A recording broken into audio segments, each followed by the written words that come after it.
भारतीय संविधानानं तुम्हाला काही हक्क दिलेले आहेत, त्या हक्काचं बळ तुमच्या हातात असेल आणि तुम्हाला त्याची जाणीव असेल तर समोरच्या माणसाला सुद्धा वाकवण्याची तुमच्यात ताकद आहे.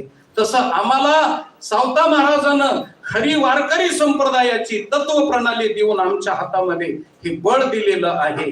आणि ते बळ कसं आहे, वारकरी शिक्षण संस्थेचे आध्वर्य जोग महाराज त्यांचं आजारपण प्राप्त झालं, दुखायला लागलं आणि रुबिया हॉस्पिटल मध्ये पुण्यामध्ये होते. त्यावेळेस असं झालं की काळ आला महाराज, आणि काळ आल्याच्या नंतर सामान्य माणसाचा मृत्यू वेगळा असतो आणि असामान्य माणसाचा मृत्यू वेगळा असतो. त्याच्यामध्ये फार अंतर असतं.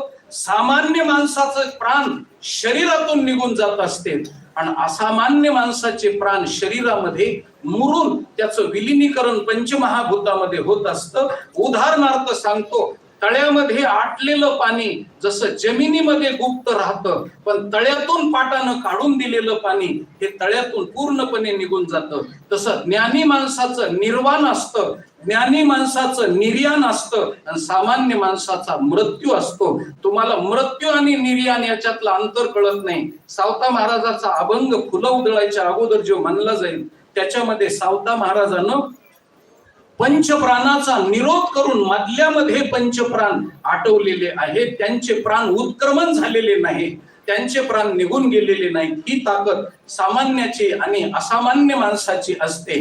त्याच्यापैकी मी तुम्हाला स्वर द्या गोड स्थितीमध्ये सांगतो, त्यांना काळ न्यायला आला जोग महाराजाला, आणि काळ न्यायला आल्याच्या नंतर सोनोपंत दांडेकर तिथं बसलेले होते. सांगितलं, सोन्या पटकन जा आणि तांगा घेऊन ये, कारण आळंदीला जाण्याकरता त्या कारकिर्दीमध्ये काही साधनं नव्हती आणि रात्रीचा टाइम होता. सोन्या तांगा घेऊन ये घोड्याचा. आणि मग कशा करता महाराज, कशा करता तांगा पाहिजे? सांगितलं, तुला काही कळायचं नाही, कारण काळ समोर उभा होता, यम उभा होता आणि हात जोडून उभा होता की महाराज तुम्हाला यायचं आहे, मी तुम्हाला न्यायला आलोय. पण काळाला सांगितलं, तुझ्या मनावर नाही, माझ्या मनावर आहे. म्हणून महाराजांनी सांगितलं. आणि सर ते शेवटीची गोष्ट अशी, दारामध्ये तांगा आला, तांग्यामध्ये महाराज बसले. डॉक्टरची नजर चुकवली, तांग्यामध्ये बसले आणि सोनोपंत दांडेकर पुढे बसल्याबरोबर गाडी आळंदीच्या बाजूनं तांगा सुरू झाल्याच्या नंतर पाठीमाग काळ होता महाराज, आणि त्या काळाला बांधून आणलेलं होतं.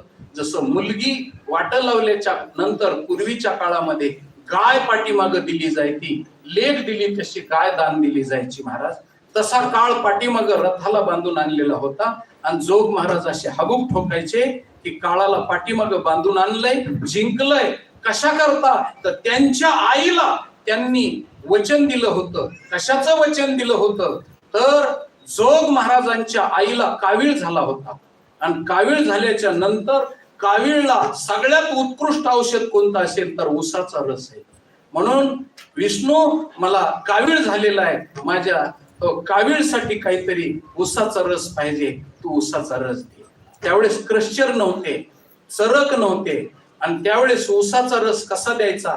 आईचे दात पडलेले होते. त्यावेळेस विष्णू महाराजांनी, पहिलवान होते, पहिलवान हिंद केसरी होते, त्यांनी 5 कांडे उसाचे असे धरले आणि असे कचा धुन पिळल्यासारखे पिळले महाराज, आणि त्याच्यातून रस ग्लासभर काढला.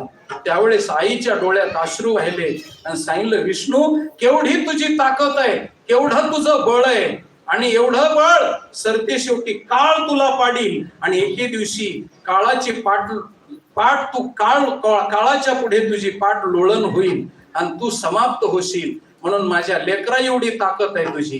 त्यावेळेस विष्णू महाराजांनी सांगितलं, आई, मी एके दिवशी काळाला सुद्धा पाडील आणि काळाची चितपट करील, काळजी करू नकोस तू. आणि तुला मी वचन देतो, आणि नैष्टिक ब्रह्मचर्य धारण केलं, विवाह केला नाही, आणि नामाची शक्ती पाठीमाग जोग महाराजांनी उभी केली, आणि आमच्यासारखे 30,000 कीर्तनकार आळंदी क्षेत्रातून कारखाना उभा करून 30,000 कीर्तनकार महाराष्ट्राला दिले महाराज. 30,000 कीर्तनकार, आचार संपन्न कीर्तनकार. म्हणून मी सांगतो, महाराष्ट्रामध्ये अतिरेकी नाहीत, महाराष्ट्रामध्ये नालायक लोक नाहीत. त्याचं कारण आहे फक्त महाराष्ट्रामध्ये कीर्तन आहे, म्हणून कीर्तनकारांनी महाराष्ट्र आज बी टिकून ठेवलेला आहे, हे ध्यानात ठेवा. बाकी कुणी